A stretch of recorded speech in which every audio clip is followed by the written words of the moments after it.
Here we go. So welcome, Tom, to the Martin Talk Show. Thank you so much for joining me. We're doing this episode via Riverside. So you're there in New York while I'm over here in London.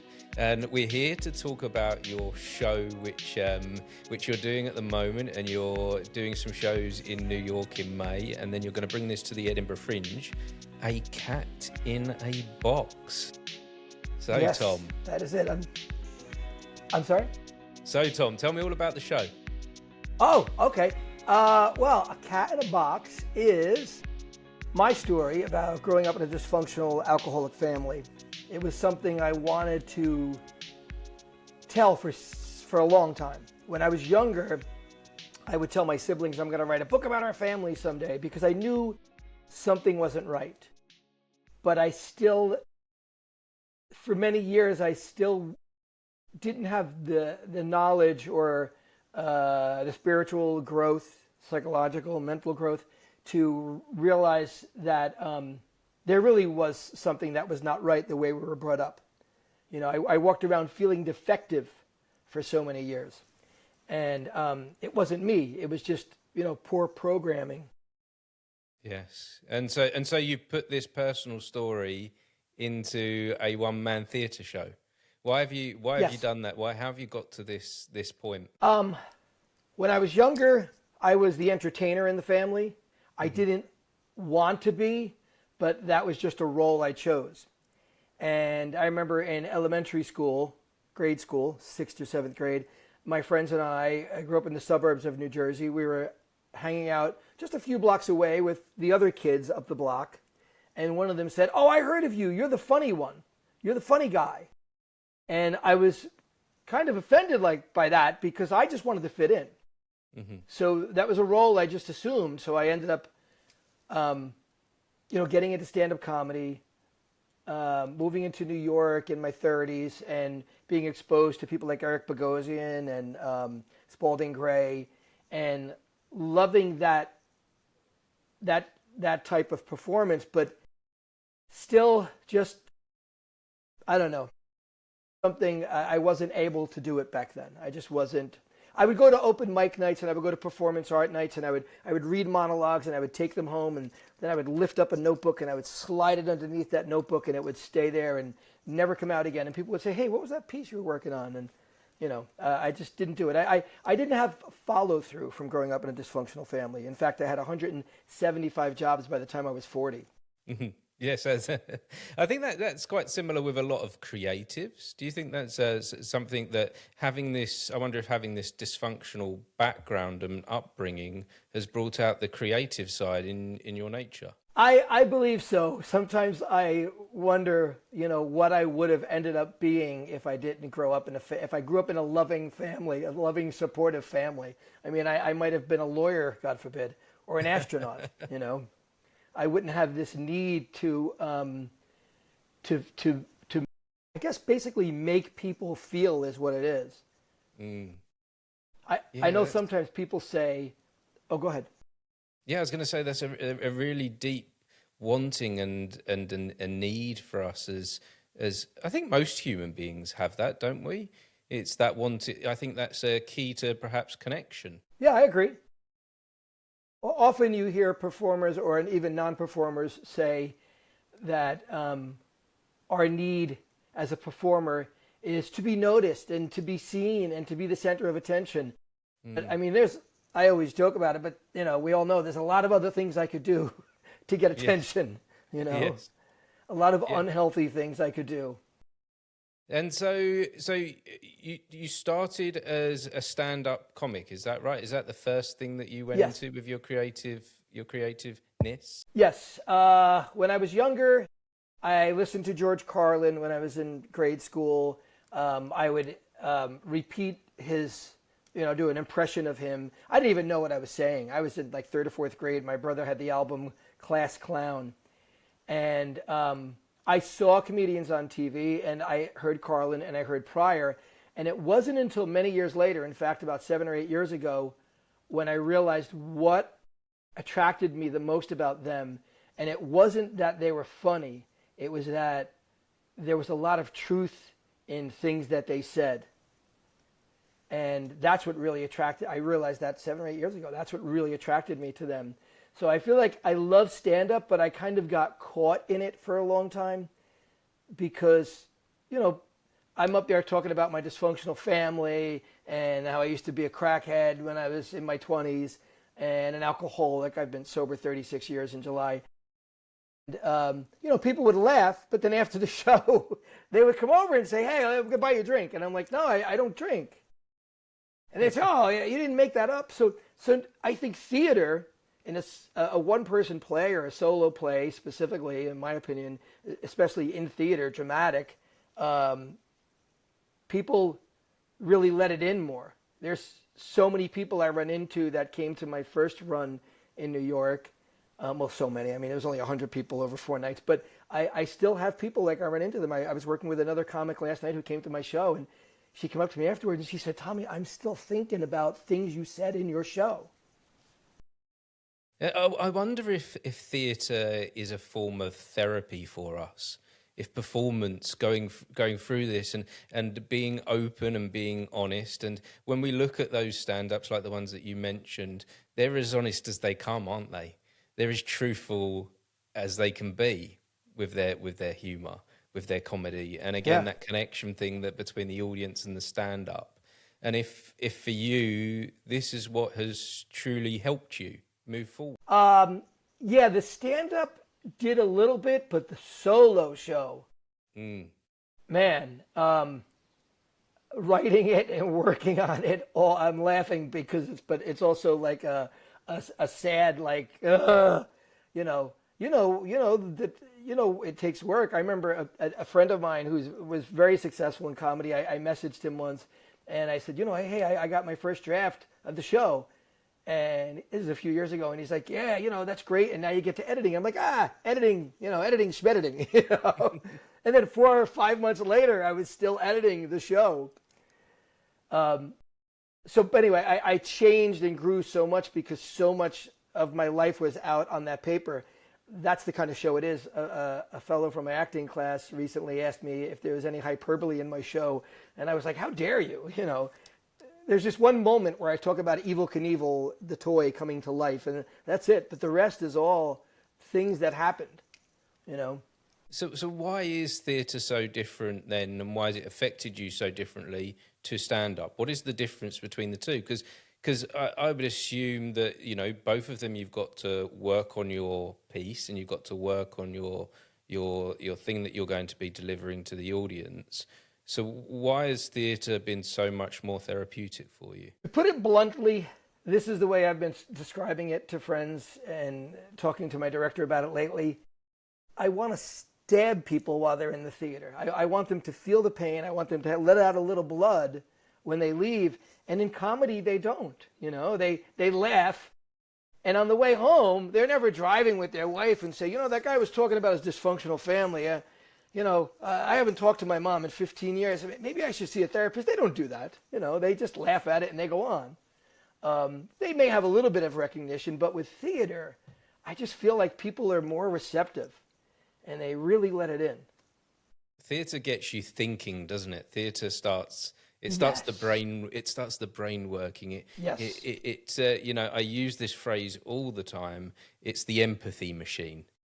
It's the thing. I like that. Yeah, it's the thing that helps us understand what other humans are going through. And someone recently on the podcast said to me that the audience get 10% smarter the moment the lights turn on, and it's a guarantee in theatre, because the way that we deliver the story is so unique on that space that we invite people into. And we share a moment together, don't we? That is so unique, and it's storytelling at its core. It's storytelling at its most basic that takes us back to when we were cavemen around a fire, and we were telling each other what the dangers are and what to look out for in life. And we're still doing that right now, aren't we? Yes. Yeah. About theater being an empathy machine. I teach preschool in New York City, and we have puppets in the classroom.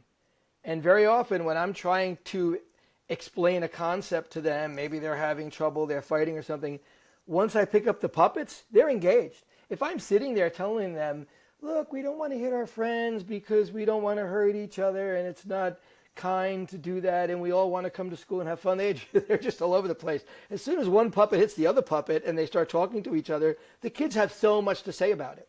It's amazing. Yeah, with puppetry, I'm a huge fan of puppetry, and my background is in theatre, and I often actually now bring puppets into my podcast, into these conversations. I saw that. I love that. And I've discovered that there's a new dimension of play that's happening, a new element of creativity within. You'd think that these things that we're doing here on a podcast are just standard conversations, but there's creativity that can happen in this space. And puppets seem to bring that out in people, don't they? And I don't think I don't think it's necessarily just for children. No, not at all. And so take me back then to your childhood when you were going through this time, that you were going through these struggles with your family. You say that there was an element in you that was to be a comic. There was an element in you that wanted to perform. But did you ever know that this is what you would be doing at this stage in your life? I didn't know I would have a solo show, or I didn't believe I ever would. I did want to be an actor when I was very little. And I think that was because of a lot of pretending that I did. A lot of pretending to get out of myself as a very young child. And I talked about taking acting classes, but I couldn't follow through. I remember my mother took me to an acting class in another town. She dropped me off and she drove away, and I listened to everybody inside, and then I walked home. I was in about 6th or 7th grade. But doing it now, where I am now, just in my life right now, I never thought I would be here. I thought at this point I would be doing something just living in a house in Jersey, going out on Friday nights to a chain restaurant and to a movie, and then play mini golf somewhere, and calling it a night. The reason I ask is I wonder if you have any advice for anyone else that's out there perhaps going through something similar to what you went through, and you found a survival technique within imagination, within play. Yes. And so I wonder what you would say. You say you also teach younger children now. Mm-hmm. Is there advice, preschool, is there advice that you would give to any of those younger children that you would meet that are going through anything similar to what you went through? Well, if they're struggling with trauma types of things, I would tell them, I don't talk to my preschool kids about it, but anybody else who's maybe listening, I would say find someone to talk to about it first. I often wish that I did. Even in high school, when my father died from cirrhosis freshman year, only one teacher said something to me. It was my middle shop teacher, and all he said was, "We're waiting for 2 days." That's what he literally said. And this isn't a joke, but it's funny. And I said, "My father died," and I thought, "Oh, here comes the hug." He said, "You got a note?" That was it. That was 1980. I wonder so often what I would be like. I wonder if I would have pursued this career. I think I might have. I think I still had the drive to make people feel. If I did get the help that I needed when I was younger, I didn't get the help. So I stayed, I guess the best way to describe it, I stayed sick for many years into my late 30s with, all of my isolating and insecurity and paranoia and fear of people and things. And, so that's what I would suggest. I would suggest find someone and talk to them. And write about it. Writing about it does help, absolutely. Like journaling. Yes. Yeah, writing about it, and perhaps even I wonder if there's something in putting it into a story like this. Absolutely. Absolutely. And there's lots of places you can do that. Yeah, and I see this a lot at festivals. I see this a lot from one-man shows where this isn't something a unique thing to yourself. To be doing, to be dealing, to be sharing in this way. And so I want to touch more a little bit on the way that you hope to make people feel with this show. It's clear that you want people to come away thinking, but how do you hope that they will feel when they leave your show? I say lighter. I really believe that they might feel a little bit lighter. I am in another 12-step program, adult children of alcoholics, but they now call it adult children of alcoholics and dysfunctional families. And I knew I should have went there. And for me, I believed I should have went there many years ago, but I didn't go until about 2012. And just sitting in the room and listening to everybody talk about tell their story. And when I shared, people nodding and just leaving there saying, wow, people understand. Because for so many years, everyone would minimize it. Because I didn't get beaten.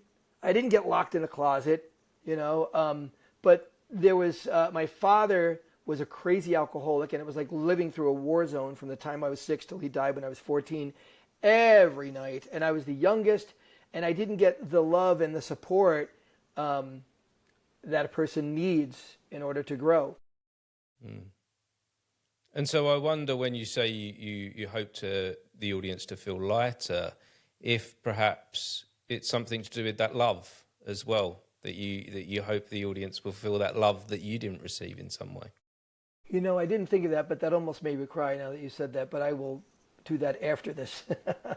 But you're right. And that's me selling myself short. I know if my director, if I had said this to my director, and if he heard this, he would say, absolutely, Tommy, you did this, what about this? And when you say this, and, but you're absolutely right. That's what it is. It's like a hug. And we do hug after.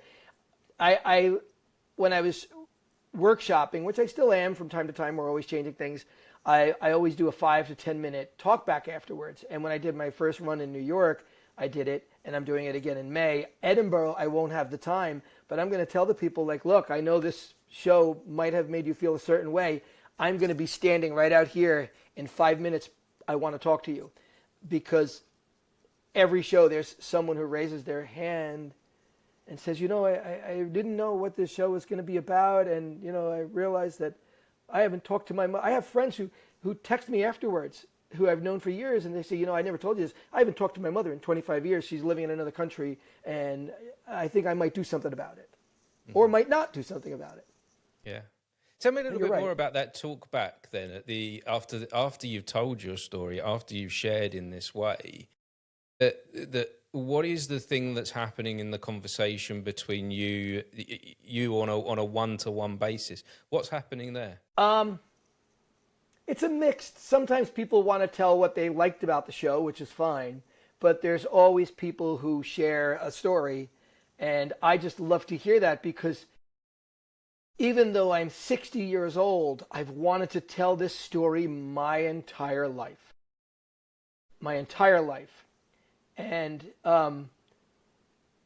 even though when I get to the theater and I think, I got to relive this. And then I say, yeah, but at the end, Tommy, at the end, you're going through that stages. You're reparenting yourself. You're growing. And at the end, you're going to be that man at the end that you wanted to be. And I don't know. It's just such a great feeling. I don't know if that's too glib. Did I answer that right? Yeah, no, of course, no. It's an honest answer, and so there's a transformation that happens with you in each and every show. Then is what you're saying? Yes, absolutely. Oh, absolutely. Yeah. Oh, it's amazing. And this was my dream, to get up and tell everyone, this was not a happy family. We had a picture hanging on the wall. It was after my father died. My sister just texted me the other day, who I haven't talked to in a while, and we were going back and forth. And she said, by the way, she saw the trailer of the show, and she said, by the way, I know exactly what picture you're talking about. My daughter put it in a poster for me for my birthday a few years ago, and it made me want to vomit. And I talk about it in the show, how I hated it because we were not that family. but everything was always good. My mother, everything was good. Everything's good. Oh, we're good. Everyone's good. Andy's good. The kids are good. My brother had disappeared for a year once, and we were at my aunt's house in Bayonne, New Jersey, and they were asking about him. And my mother said, oh, he's good. He's living in Florida. He has a job. And I'm like, no, we don't know. We haven't heard from him in a year. No one knows where he is. You don't know he has a job. So it's that catharsis of finally little Tommy standing on a chair in the classroom, and saying, I'm hurting, And Tommy my also life saying, sucks at home. and Tommy getting to the truth. I think we're born with this desire for truth. I definitely see this I've got 2 teenagers now, and I definitely have seen amazing. This desire in them for the truth to come out with everything. And I think as we turn into adults, for some reason we go more into the lies, don't we? And we go into this place of perhaps it's social pressure that causes us to go into this place of dishonesty. Why are we so? What I'm kind of getting to is why do we become so fearful of the truth the older we become? Why did our parents potentially become so fearful of the truth? It's a big one, that, isn't it? It's a good yeah. I think for me, because I didn't know that I could change. I didn't know that I can live my life, that I don't have to get stuck. I grew up around blue collar people, and these guys hated their jobs. They hated their jobs. These men, my neighbor's friends, my father, everyone hated what they were doing. Yeah, I think that's a big part of it, isn't it? That we get tied down in what we're told to do, and we're all being told that this is the way that we should be living our life. That somehow we need to break free from that, and we need to be going back to our own personal truth for what we should be doing. Yes. Yeah, I moved into New York when I was about 30, and I lived 11 miles outside New York in the Meadowlands area from the time I was a kid, and I wanted to live there my whole life. So I moved when I was about 30, and I was listening to a radio program one day, and someone said it was something about John Travolta, and I think he was being interviewed, I'm not sure. And when he was 18, he quit school and moved into an apartment in Hell's Kitchen. And I just remember thinking, even at the time, like, I didn't know that I could do that. I didn't know that was a possibility. Because where I grew up, it's like, no. You grow up, you get a job. And that's it. You get a job in the union, you try to get a job, a full-time job, and none of this arts stuff, none of this living, whatever you want to live, creatively. It doesn't have to be arts. It could just be anything that you want to do. Yeah, I guess essentially it comes down to living a life with freedom. It comes to living free to make the choices that you want to make, not just because we're told that this is what we have to do. Yes. Have you any idea then how we can move? It seems to me like you have done this, but so I wonder, have you got any idea how we can move more to freedom? It sounds like you have found a place to express yourself freely at this point. I feel like for me, it took me a long time. I'm just over 40, and it took me to that point for me to be free with what I'm doing. It took me a lot of trial and error. So I wonder for you, how did you actually get there? And I don't know if you heard that. Therapy. Lots of therapy for years. That and I felt like I had a lot of work to do on myself because of the untreated trauma. So I had a lot of obstacles. When I looked in the mirror, I hated that reflection. And now I love it. I look in the mirror and I giggle and I laugh, and I'm like, I'm looking at me now. And I love that guy. I never used to love him, and I'm 60. And taking a chance and just doing it. I quit everything. And I went back to school at 40. I talk about this in the show because I was just so lost, and I was just so disenfranchised with everything. And, comedy was fun, but it just wasn't really and I didn't know what I wanted to do. And I met a woman, and she had a kid, and he didn't really have a dad, and he really made a big impression on me. He really made me look at my childhood. Anyway, I went to school, became a teacher, started teaching. I moved out of New York in 2008, bought a house way out in Jersey, hated it, dreamed about New York every night.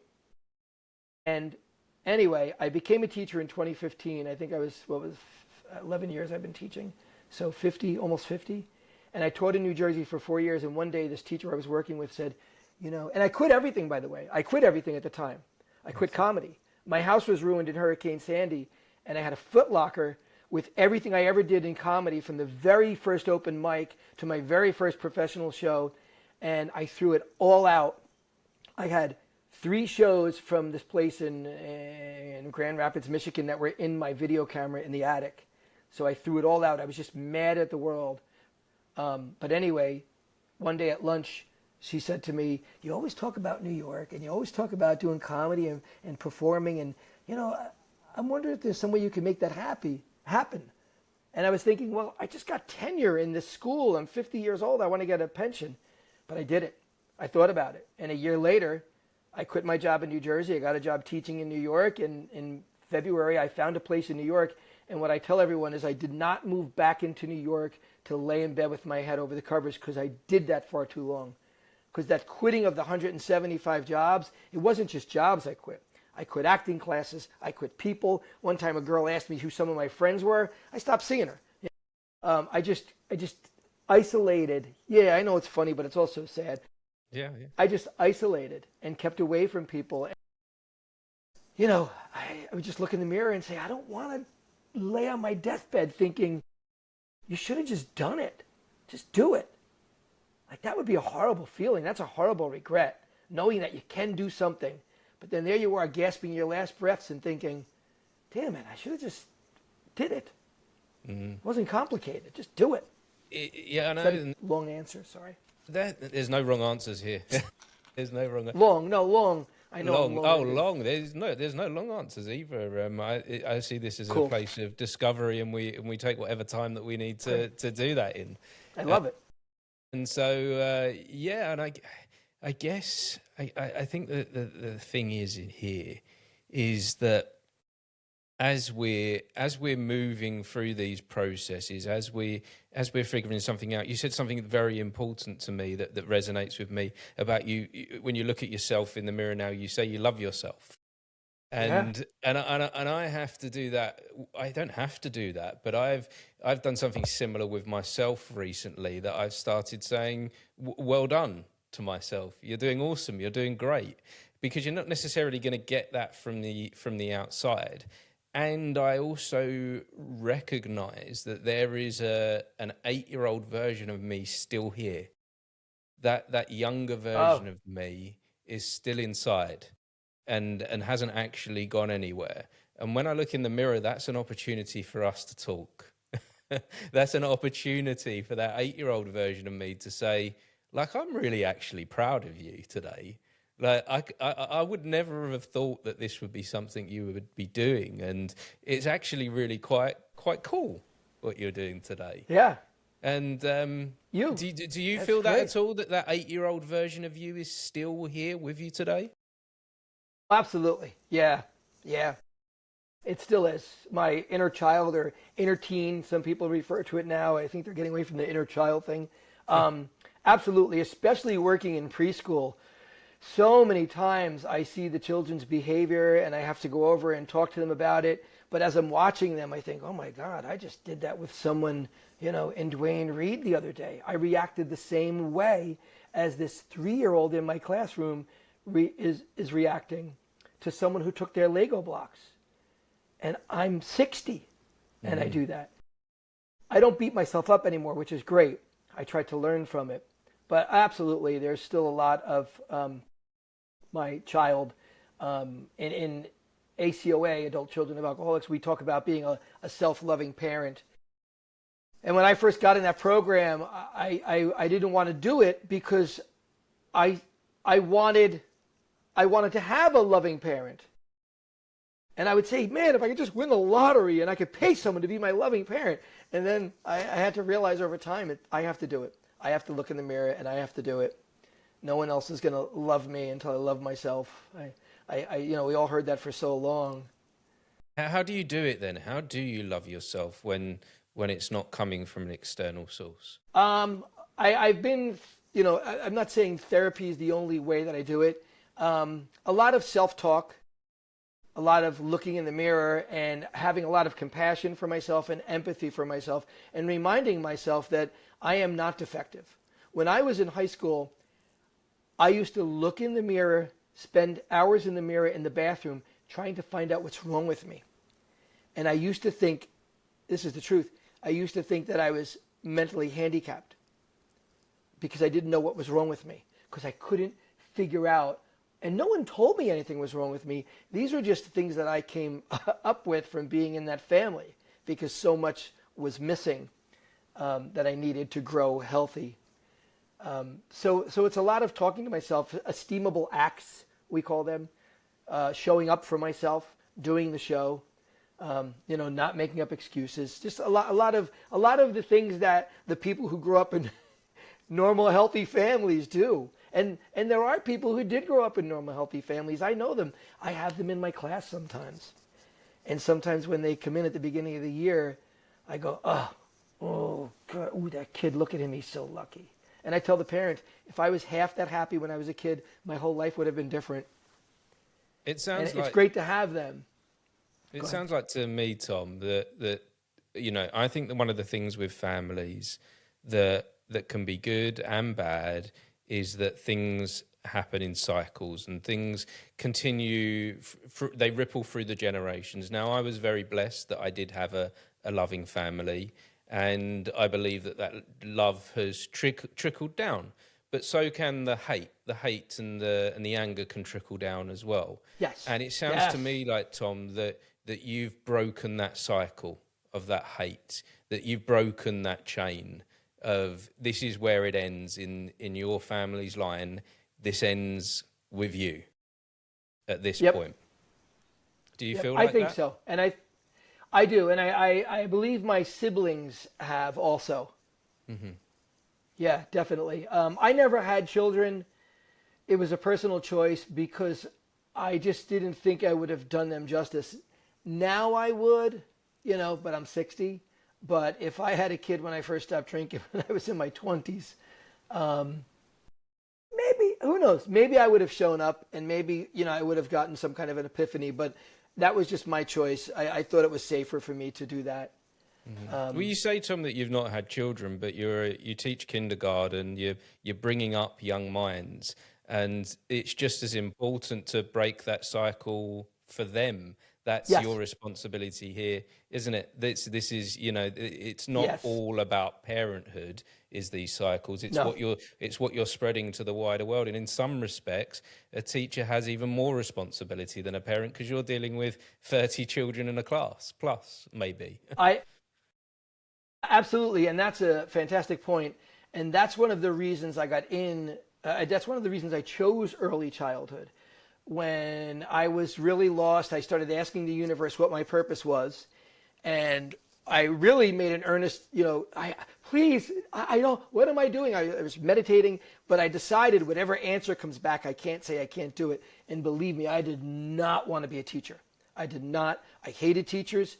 I thought I was stupid. Even when I was going to school to get my bachelor's degree, I would ask the advisor every once in a while. I would say, look, am I going to get laughed at with this degree? And he's like, why? And I said, is this a school for stupid people? And he's like, what are you talking about? I said, I'm getting A's in my class. And he would just look at me like I was crazy. Because I was crazy. So I chose early childhood. I was a teaching assistant. That fell into my lap. I was living in New York, and I was working as a doorman of the supermarket. And I started talking to some teacher each day. We had an acquaintance. She used to date a friend's brother who was a comic years ago. And one day she came in and she said, I talked to my principal, and she wants to give you a nomination letter so you can become a teaching assistant in the New York City Public School. And I was like, okay. So I did it. Anyway, I worked for 1 year in a high school, and the principal really liked me. And she said, Tom, you could really get through to these kids. And I just kept thinking of my childhood, and I thought, I want to get them when they're younger, and I want to teach them from kids from what do we call that? An underserved area. So occasionally there are kids in my, I don't know who's going to see this, but I'll just say often there's kids in that you come across as a teacher where the children are coming from families that are equally struggling. I'm there to use my experience, like I say in my show, my rotten childhood that I've been carrying around on a long, dirty rope. I'm finally able to use that liability as an asset because I get it. I understand those kids. I know what they need. I'm exhausted when I leave because the time they come in the door, they are the most important person in the room, every single one of them. And that's what I feel I didn't get as a child, and I want them to know that, and I encourage them. We have a little kid now who's afraid to go on just the upper part, which is like 3 feet. He's afraid to climb up on the upper part of the playground. And I'm like a cheerleader for him. And I go up and I hold his hand. I'm like, we can do this. And he's getting there. And yeah, sorry, I'm going on and on about it, but I'm very passionate about it because I feel like this is important stuff, Tom. This is really important. Yes. This is Right. my podcast. While we talk about theatre and entertainment, I believe that it's also much deeper, and there's a human element to this. There's a human story that's important that we share and that we discover together. Yes. And I, like I say, with it, theatre is the empathy machine, and our stories are vital in the human story. Yes.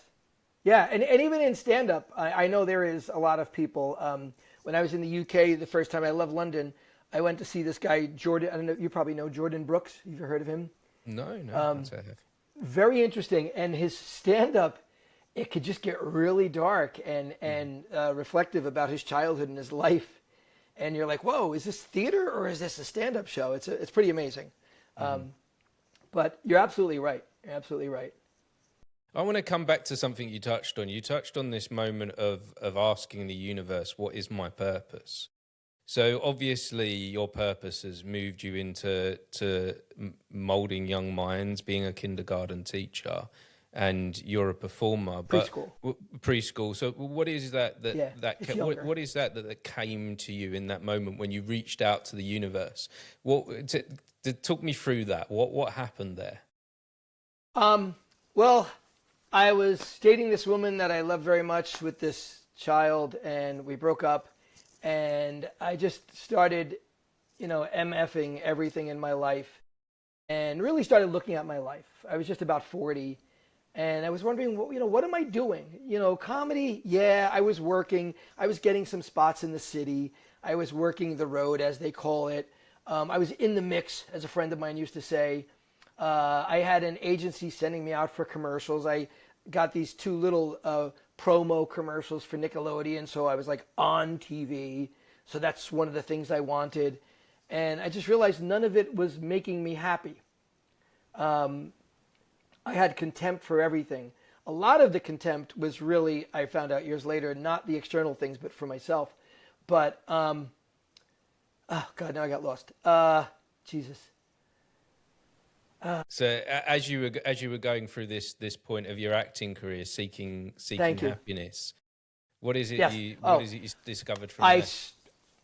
I started. I really I started meditating, and I do this thing every once in a while. If there's really a God, please show me. I did that at the beach with an ex-girlfriend once. A shooting star went flying across. And she's like, oh my God. And I'm like, no, that's BS. Because if there really was a God, he would know I wouldn't believe that. That's my justification. And that's true, that really happened. I know I make a joke out of it, but that's really how I felt. I'm like, I'm not going to believe that. But I just started asking the universe, what is my purpose? And to me, that meant really just being open to what I can really, it was me getting rid of the noise in my head telling me what I should do and what I shouldn't be doing. And I just made an earnest,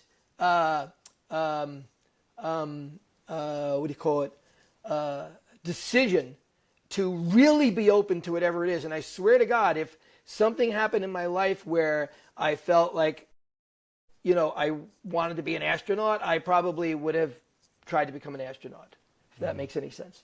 And the teaching, it's just, I never wanted to be a teacher. I hated teachers. No. And I felt stupid, so I thought it's never going to happen. Yeah, it's very similar to, some of this is very similar to my story. I didn't think that this would ever be something that I was doing, talking to people, asking questions, and on a path of pure discovery.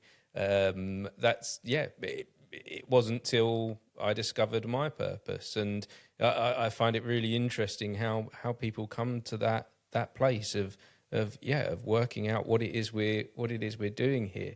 And I love that fact that you just became open to seeing what life was about for you, because I guess there's so much in life we want. We want to do this, we want that thing, but is that necessarily for you? Maybe it isn't, but we don't know unless we just keep trying at things, do we? Yep.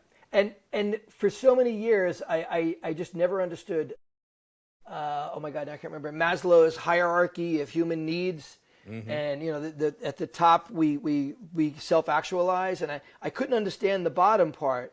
I think it's like purpose and security and safety.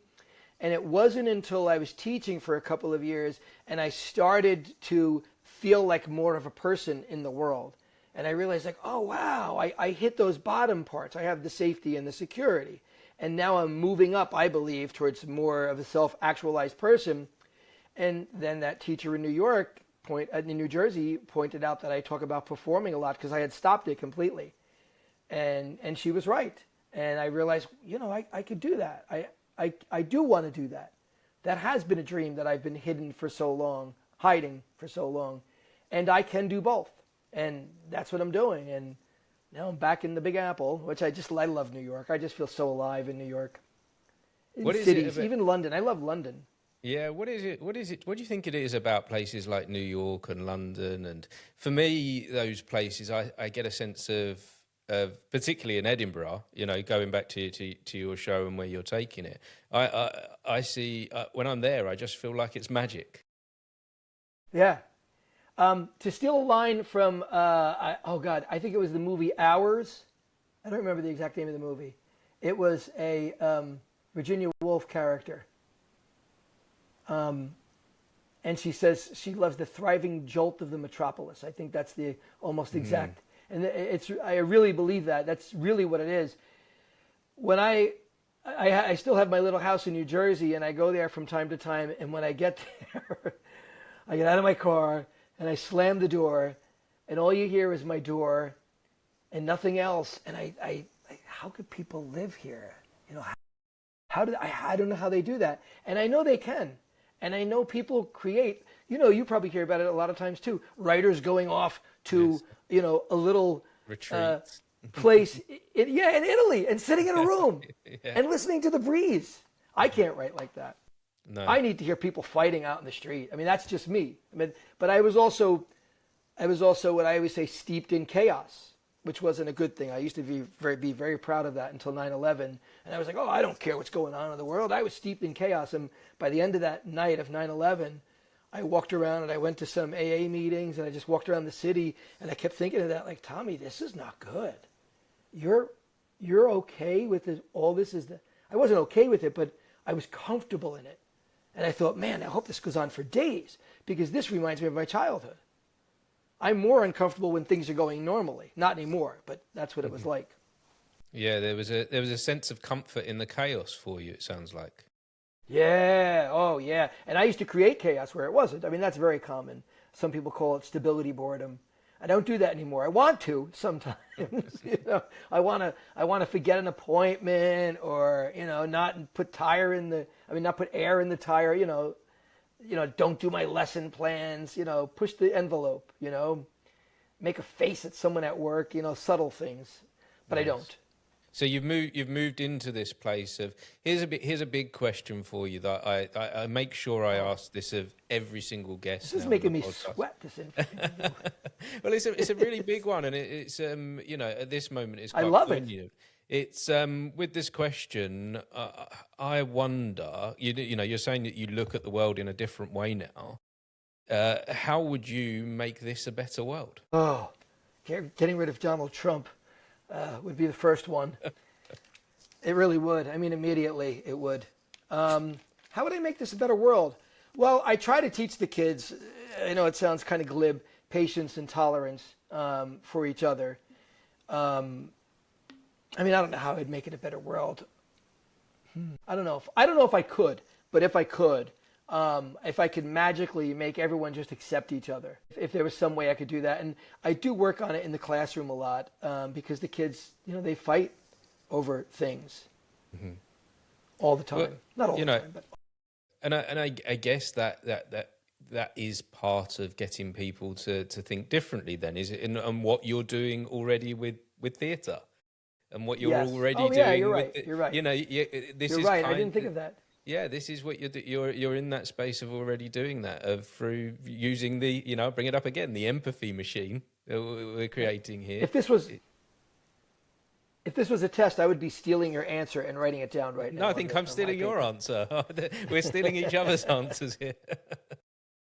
But yeah, I think that sounds to me like that's what you're doing already. Then that you're already getting people to think differently in what you're doing here, and I think that's it's critical thinking, isn't it? It's very important for us. It's the world started to get wrapped up in I'm right, you're wrong. This is left and this is right. And it hasn't been going so well. And I think that's why I've came to this conclusion that I must ask all my guests this question. How would we make this a better world? Because we've become very divided in our thinking. Mm-hmm. It's a great question. And I'm not lying. It's something that I never really thought about. But I think that question is going to stay with me for a while because as a teacher, as a performer, and just as a person, how am I making it a better world? I know there are lots of things I'm doing that I'm not realizing, but it's good for me to think about that every day. Like, how am I making this a better world? Arguing with the person in front of me at the pharmacy or whatever, you have Boots, we have Dwayne Reed. That's not helping anyone. And I'm trying to be more like that. I'm trying to be more like, holding the door for people, not making a comment because they walked in the exit. Those small acts, they have a ripple effect. I think we've all been witnessing the ripple effect of negativity, and this is why I'm doing what I'm doing now, because I'm trying to make the ripple effect be about positivity, be about change. Whereas I think the birth of the internet was thriving on negativity for a long time, and it still is right now. But I think we can also use this space. We're using the internet right now, and we'll be sharing this online. And I think we can use this place for positivity, for a different type of ripple effect than what we've already been experiencing. Yeah, just something. If I could say one more. The children in my class are 3. They have to be 3 by December, so it's actually a little bit younger than pre-K. And one thing that I always do when anyone comes in the classroom, when we're walking around the hall, I always say, "Children, say hello to Miss," and they say hello. "Have a great day, Miss," and they say, "Have a great day." And then I say, "Okay, kids, now say thank you." And then we walk away. I say, "Did you see how happy you made her? It's so important to be so kind to people. You say hello to them. You say goodbye. You tell them to have a great day." People come in and bring things in the room all the time. And I'm like, "Children," I just, whatever they're doing, doesn't matter. Kid be in the middle of something with Play-Doh. And I'm like, everyone has to stop. They don't have to, but they do. And they love doing it. So, yeah. Those little acts help. Those little acts of kindness and those kind words that we share with each other, they last, don't they? They stay with us. But I also think that adds back into the thing of that personal purpose as well when we're doing that. That is something very easy for us to take as purpose, is to give kindness. Can you say that again? Sorry. So with that purpose, that giving kindness.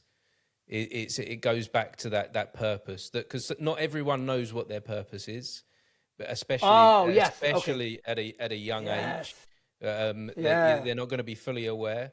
So that's a very simple form of purpose to give each other. Yes, Yes. Well, this has been wonderful, Tom. This has been an amazing. Yes, it really has. I really enjoyed it. An amazing conversation, and it's been, you know, whilst your journey has been traumatic, it's been wonderful to hear that you've come out of the other side of that, and the good that you're putting out into the world, and that you've turned things here, that you've turned a table, that the world is a better place for your story now. Yes. Yeah, I'm smiling because when you said that, how I turned the table, so often I look in the mirror at night and I'm like, you're 60 and you're still alive. You haven't killed anyone else and you haven't killed yourself. You're doing it. Because there was many years where I wasn't sure what I was going to do with myself, because I just felt so lost and alone in the world. Oh, yeah. Well, you are doing it, Tom, and I look forward to seeing your show when you come to Edinburgh. We'll be sure to catch up. Yes, there. Please come. Yes. I'm going to be in London next week myself. Oh, are you? Okay. Yeah, just visiting. Yeah, I love London. I've been there 5 times in 2 years. Wonderful. Well, we'll definitely catch up when you come to Edinburgh.